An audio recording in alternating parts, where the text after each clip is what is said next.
سلام دوستان عزیز، سلام. امیدوارم که حالتون خوب باشه. برای امروز یه تیکه براتون دارم که میتونید تو تمام استایل استفاده کنید. حالا چه ایرانی باشه، چه عربی باشه، چه لاتین باشه، همه جا میشه. فقط شاید یه ذره شکلش عوض بشه. به این میگن گریپ واین. گریپ واین یعنی که درخت انگور، شاخه های درخت انگور که تو هم دیگه پیچیدن، ما میخوایم ادای این شاخه‌های انگور رو با پامون در بیاریم. من اینا رو با 4 شماره از این ور میرم به اون ور، ولی میشه با 8 شماره هم میشه. اگه جاتون بیشتر باشه میتونید اینو با 8 شماره هم برقصید. برای ایرانی یه ذره ملایم‌تر میرم این طرف.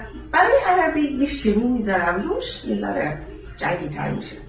خب کاری که ما میخوایم بکنیم اینه که من میخوام با یک پا میخوام برم جلو و میشه 1 میام و این میره عقب، 2 و 3. حالا اینو استوپش میکنم اینجا، پس میشه 1 و 2 و 3 و استوپ.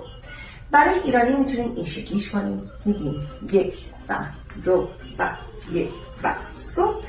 یه تیکه میذاریم روش.